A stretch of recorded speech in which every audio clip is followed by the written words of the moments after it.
Shalom jemaat yang ada di rumah, bertemu lagi dengan saya ya. Dan ini adalah ibadah pertama saya, doa malam.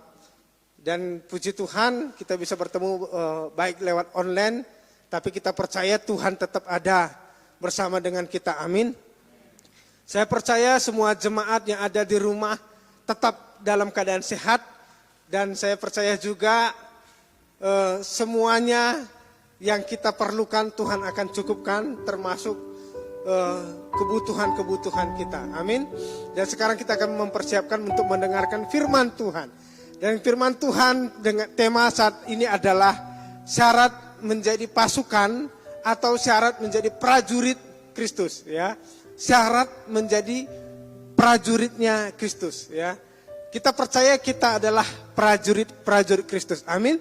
Sebelum kita membahas tentang kebenaran firman ini lebih lanjut, kita akan membaca salah satu bagian dari firman Tuhan terdapat di dalam 2 Timotius 2 ayatnya yang ketiga sampai dengan keempat. Saya ulangi, 2 Timotius 2 ayatnya yang ketiga sampai dengan keempat.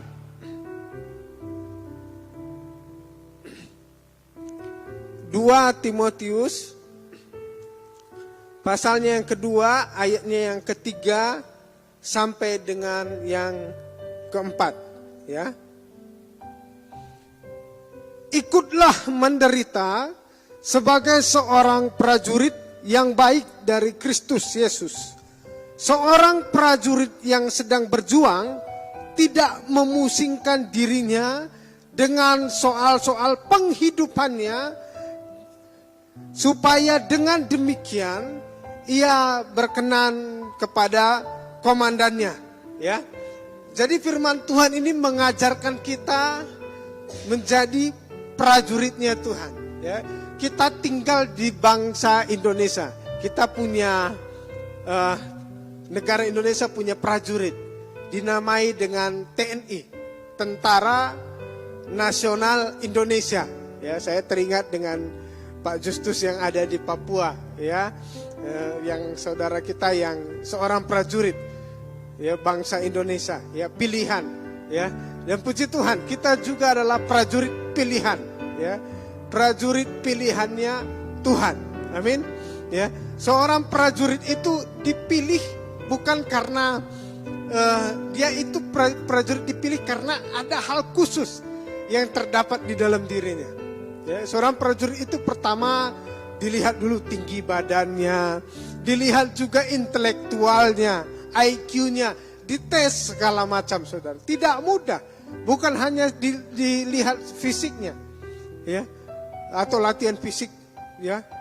Nah, tapi semua dilihat, mulai dari fisiknya, IQ-nya, tinggi badannya, kesehatannya, semuanya, giginya rata, matanya apakah kabur atau tidak. Nah, itu dilihat semua, ya, dicek. Nah, ini adalah gambaran bagi seluruh umat Kristen bahwa kita juga sebagai prajurit Kristus dipilih, ya. Dipilih oleh Tuhan, ya. Dipilih atau dipanggil oleh Tuhan. Banyak orang di luar sana tidak terpilih atau tidak terpanggil, belum terpanggil oleh Tuhan atau belum terpilih oleh Tuhan. Kita bersyukur dipilih menjadi tentaranya Kristus, ya. Tentunya kalau tentara di dunia itu tugasnya apa sih, ya? Tugasnya adalah menjaga kedaulatan negara Republik Indonesia, ya. Jadi negara Indonesia ini adalah negara kepulauan. Nah, mereka itu, negara kita ini ada namanya zona ekonomi eksklusif, ya. Nah, zona ekonomi itu 200 mil dari bibir pantai. Jadi siapapun yang melewati lautan kita, ya, negara apapun di luar dari negara Republik Indonesia, TNI siap. Baik angkatan udara, baik angkatan darat maupun angkatan laut. Untuk menjaga apa? Kedaulatan negara Republik Indonesia. Nah, itu mereka memerangin yang terlihat secara mata jasmani. Tapi kita ini tentara Tuhan, tugasnya apa? Siapa musuh kita sebenarnya? Apakah teman-teman kita? Tentu tidak. Apakah yang kelihatan manusia? Tentu tidak. Itu bukan musuh kita sebenarnya. Musuh kita sebenarnya adalah iblis, ya. Iblis yang mempengaruhi pikiran kita. Ya, jadi itu yang musuh kita, ya. Nah, saudara, saya ada sebuah kisah sebelum saya masuk ke beberapa poin, tetapi tidak semuanya karena nanti kita akan bertemu ke poin yang berikutnya. Nah, saudara, ada sebuah kisah, ada seorang anak kecil, anak ya SD lah dikatakan begitu. Nah, dia berlibur ke neneknya, dan neneknya ini seorang peternak ayam kalkun. Lalu dia berkata kepada ibunya, "Ibu, saya mau liburan ke tempat nenek."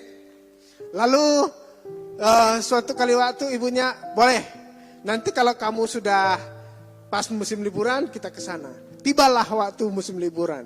Akhirnya anak ini menuntut kepada ibunya untuk liburan ke neneknya. Sampai di neneknya, singkat cerita, di neneknya dia tidak lupa membawa mainan yang paling dia suka. Waktu SD dia suka mainan yang namanya mainan ketapel, ya, yang untuk kalau di karet, ya, kalau Daud itu ketapelnya beda dengan ketapel yang kayak di Medan, itu beda, ya. Nah, tapi ketapel itu kita tahu untuk kita simpan sebuah batu lalu kita tembakkan, ya, ke dalam kita lihat satu bidik tertentu lalu kita tembak, atau kita ya tarik talinya seperti itu, ya. Ada yang sistem putar. Nah, saudara, lalu anak ini bawalah ke tempat neneknya. Lalu singkat cerita ditinggal sama ibunya, berlibur sama neneknya. Lalu neneknya ini pingin pergi ke pasar karena kebutuhan rumah, bahan sayur itu sudah habis. Lauk pauk sudah habis, lalu dia pergi ke pasar. Dia berkata kepada kepada cucunya, dia berkata, "Cucu, katakanlah namanya siapa ya, Tony lah, katakan gitu, ya. Ini hanya nama samaran saja." Dia berkata, "Tony, nenek mau ke pasar, kamu mau ikut?" "Oh enggak, Nek, saya di rumah aja." "Oke, saya hanya pesan kepada kamu, kamu suka main ketapel.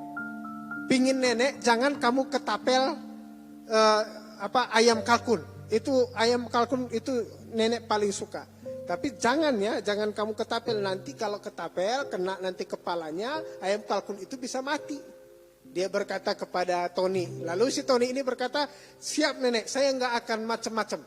Lalu suatu kali waktu dia berkata, apa yang terjadi? Si nenek ini ketika di pasar, anak ini main ketapel. Lalu dia berpikir, nggak seru saya ketapel, tapi nggak ada dibidik sambil berjalan gitu, ya. Oh, ini ada binatang, katanya itu adalah kalkun. Dia pikir ini ayam kalkun, kayaknya nenek nggak tahu satu kalkun nggak akan tahu, toh juga kalkunnya agak banyak begitu. Si anak ini cerdik juga, dia berpikir begitu. Lalu dia ketapel lah itu ayam kalkun. Beberapa ketapel tidak kena, tapi kira-kira ada batu, coba lagi. Lalu kepala ayam kalkun itu kena dan kencang sekali. Lalu apa yang terjadi? Ayam kalkun itu mati. Lalu ketika mati dia bingung, karena neneknya menitip pesan, jangan kamu ketapel ayam kalkun tersebut. Nah, akhirnya apa yang terjadi? Neneknya pulang, dan anak ini mengambil ayam kalkun tersebut lalu dia buang ke sungai. Lalu neneknya pulang, setelah pulang sebelum dia masak, dia dia hitung ayam kalkunnya sambil dia kasih makan. Loh, kok kurang satu ayam kalkun saya? Lalu nenek ini mencari, lalu dia temukan ayam kalkunnya sudah mati di pinggiran sungai, ya. Lalu dia berpikir, melihat, oh, kayaknya cucu saya ini main ketapel. Lalu dia tahu, lalu apa yang terjadi? Dia panggil, "Tony, kenapa ini kok bisa mati ayam kalkunnya?" Si Tony ini nggak mau mengaku. Lama kelamaan neneknya bercerita tentang, "Tahu nggak kamu, kalau kamu berbohong, kalau kamu berdusta, bapak segala pendusta adalah iblis. Kamu mau nggak menjadi anaknya iblis?" Lalu apa yang terjadi? Si Tony ini tetap tidak mengaku. Semalam dia tidur nggak bisa tidur. Waktu dia bangun pagi-pagi baru dia mengaku kepada neneknya. Dia mengaku salah, tapi neneknya tetap memaafkan dia. Saudara, ini mengingatkan kita bahwa musuh kita adalah iblis. Iblis mendakwa kita, saudara.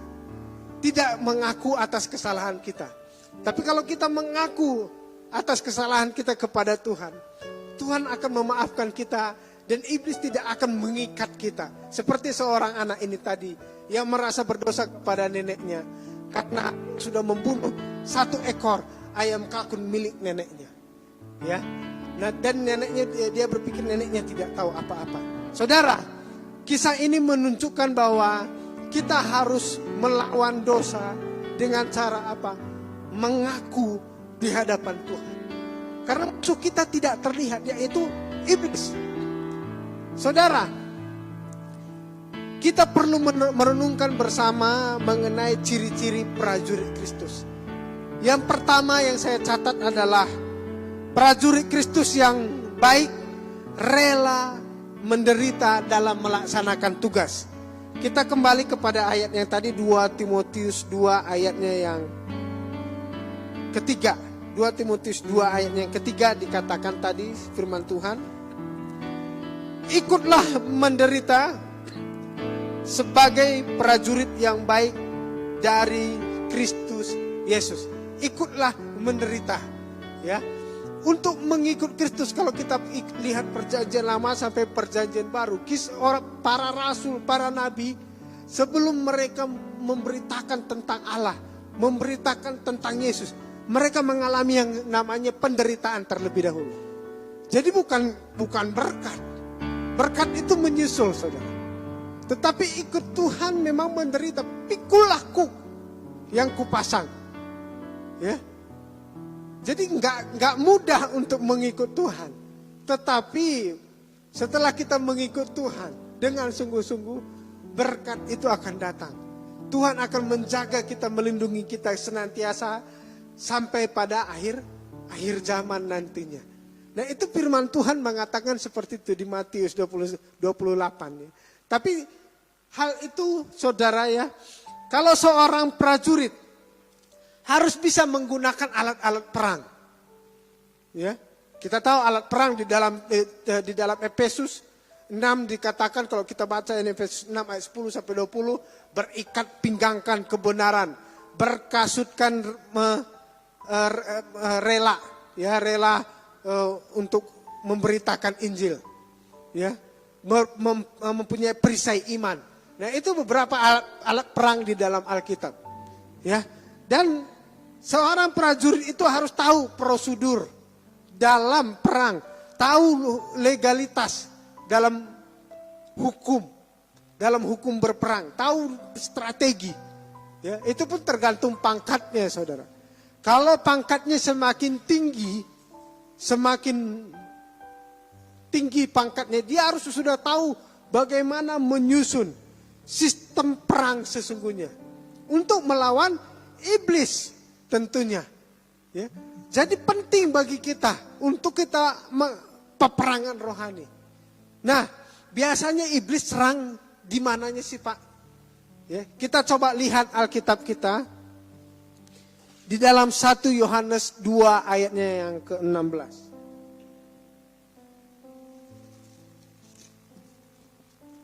1 Yohanes 2 ayatnya yang ke-16. Sebab semua yang ada di dalam dunia, yaitu keinginan daging dan keinginan mata, serta keangkuhan hidup, bukanlah berasal dari Bapa, melainkan dari dunia. Ya, saudara, dikatakan di situ, sebab semua yang ada di dalam dunia yaitu keinginan daging. Ya, keinginan daging itu menyangkut kepada hawa nafsu. Ya. Hawa nafsu itu lebih kepada namanya dagingnya. Daging itu kan biasanya, keinginan daging itu biasanya paling utama apa? Masalah makan, kebutuhan pokok.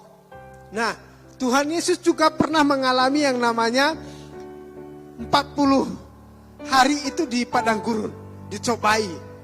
Ya, dicobai dianya melalui makanan. Tetapi Tuhan berkata bahwa manusia bukan makan dari roti saja, tetapi melalui firman Tuhan. Ubah batu ini menjadi roti. Ya. Nah, manusia sering, saudara ya, untuk mencukupi kebutuhannya dengan cara apa? Menipu, memanfaatkan orang. Nah, itu tidak baik, saudara. Ya, untuk kebutuhan keinginan daging, jangan sampai. Karena Tuhan juga pernah dicobai hal seperti itu. Dicobai kebutuhan. Ada orang itu kalau sudah memang saatnya dia tidak punya uang, dia kalap. Untuk makan saja dia susah, tapi dia kalap. Dia akhirnya apa? Mencuri. Bahkan sampai membunuh. Ketika hal mendesak di dalam hidupnya, dia sampai membunuh. Yang kedua, saudara, ya, cara iblis menggoda adalah dikatakan tadi ayatnya yang ke-16, dengan keinginan mata. Nah, mata, biasanya saudara kalau keinginan mata itu, keinginan mata itu kalau zaman modern ini apa? Handphone, ada berita hoax, ya, tontonan-tontonan yang tidak baik. Ya. Bahkan kalau kita lihat keinginan mata, kita tidak ada uang, ya, untuk bukan tidak ada uang, pas-pasan, ya. Sebenarnya cukup untuk beberapa hari ke depan. Cuma kalau kita lihat ada diskon di toko, akhirnya kita hamburkan uang. Tidak bisa menjaga mata kita. Lalu mata ini adalah cerminan kehidupan kita, mempengaruhi pikiran kita. Ya, jadi seperti itu. Jadi kita harus menjaga yang namanya mata kita. Ya, jangan sampai kita tergoda. Lihat Tuhan Yesus. Tuhan Yesus juga digoda matanya. Contoh. Waktu Tuhan Yesus diperlihatkan kekayaan dunia. Kalau engkau menyembah aku, kata iblis, saya akan memberikan semua dunia ini kepadamu. Asal engkau sembah aku. Lalu apa kata Yesus? Dia lawan dengan firman Tuhan. Hanya Allah saja yang layak disembah. Bukan harta, bukan kekayaan. Manusia itu sering cari yang namanya kekayaan. Kejar kekayaan daripada Tuhan.